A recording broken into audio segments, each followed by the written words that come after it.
Minasan konnichiwa and welcome to Shogo's podcast.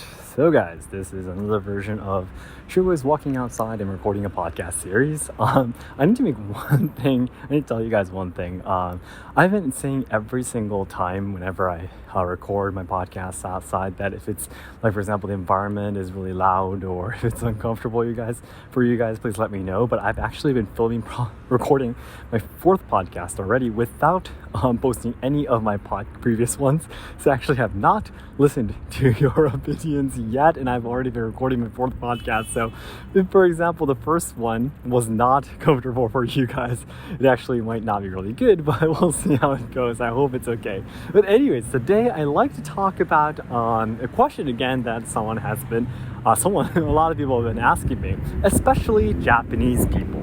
So because I am a kind of person who talks a lot about Japanese history and Japanese culture to people living outside of Japan mainly, right, in English.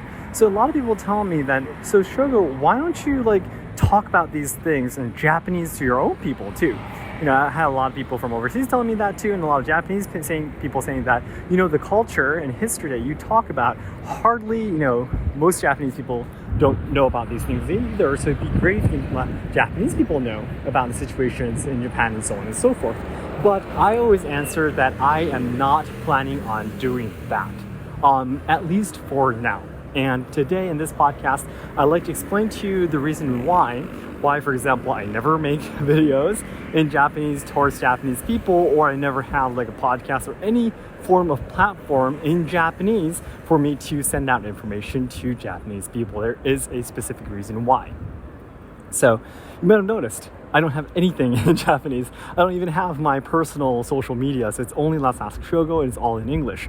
And basically, to make a long story short, conclusions first, it's because basically I'm very, very scared that I will be crushed. And I will not be able to continue my activities anymore if a lot of Japanese people found out about me.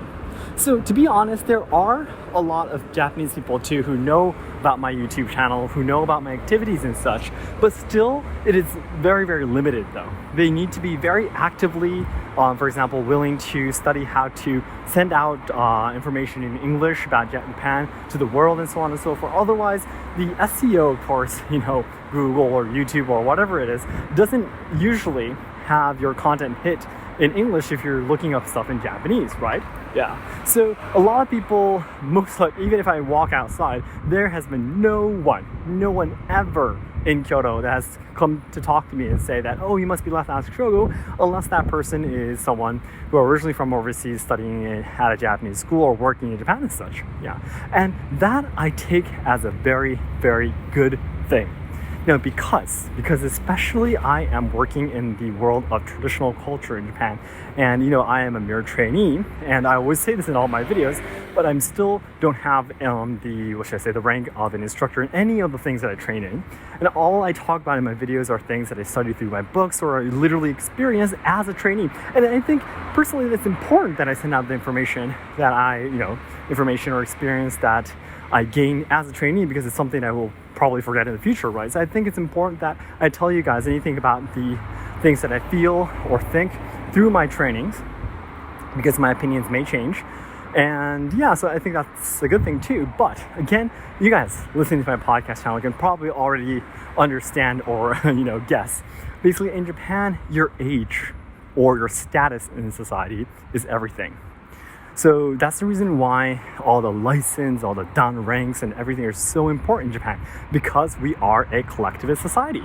In a collectivist society, unlike an individualist society, it's not about your actual ability or your actual skills or, these, what should I say, powers or skills that you can actually see. It's all about all of the names, titles that you have in society. That's what ranks you, basically. And age is one of them too. So no matter how many, for example, correct or accurate things I say about business or about sending out information about Japan to overseas, there's going to be a lot of people who are going to be attacking me, which I've already experienced many, many times because I am still 28 years old. So in Japan, it's, I've been making a lot of videos talking about Japan is, not so logical, not rational, irrational, and, illogical and all this kind of stuff. But again, that's true. It's 100% true. No matter how much I talk about the truth, or no matter how much I, for example, succeed in some fields in business, no one will be willing to listen to me.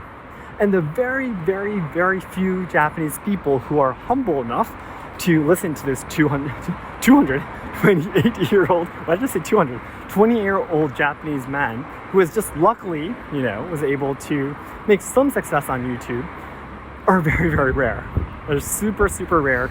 And most cases, 80% of the time, they'll just simply get angry or be very irritated. Yeah. And the moment I start talking, it sounds like I'm boasting. It's just, it's implemented in the language, in the Japanese language, that the moment a inferior, a kohai, starts talking about himself or about what he achieved in his life or whatever it is, it just sounds like he's boasting. It's like built in our language. No matter how much we try to talk politely, the moment you start talking about these things, when you're still in your 20s or something, it just doesn't sound right. It doesn't feel right for me either. Yeah, this is exactly the reason why I don't want to make any content in Japanese specifically. There will be tons of people in the world of traditional culture, probably the leaders of traditional culture, like the whatever, all the things I train in, will be happy to crush me anytime if they found out about me. Most people, because they're in an elderly age, most people don't watch YouTube, for example. Most people might not even use smartphones. So that's the reason why they don't know about me. But for example, if I show up on TV, or if I show up in art on magazines or maybe radios that Japanese people will listen to, I will probably be immediately crushed and I will not be able to make any content for you guys. It'll be a goodbye immediately, to be honest. And I've literally seen these kind of people before, being what should I say, not capable of making content or not being able to do business or activities anymore because of this, because they stood out. They were the nail that, basically got, hammered down kind of thing. Yeah. And that really happens because Kyoto is a really, really small community. It's a small city and everyone's very close. We all know each other and that could really happen. So that's exactly the reason why I don't make content in Japanese. I will in the future though. It's going to be taking a while. Maybe by the time when I turn, around 40 years old, maybe I'll be around the age line where people might want to still listen to me finally. But until then, I'm just going to try to hide as much as possible. Of course, a lot of people already do know about me, but try to hide as much as possible to Japanese people so that I will not be erased from society until then. So this is exactly the reason why I do not make content in Japanese. So then everyone, as I always say, the ultimate goal of my life is to make all Japan lovers' dreams come true. So I know there's a lot of people studying Japanese willing to come to Japan to study, travel, work, or even train our traditional culture and such as we've been talking about today. However, I am very afraid that Japan will not be able to make everyone's dreams come true in the future because we're facing a lot of social problems. We are losing our traditional culture and the younger generations who are supposed to be carrying on the good things about Japan are dying because of all the social issues being shoved against them. And I'm losing my breath now because I'm running to cross the street.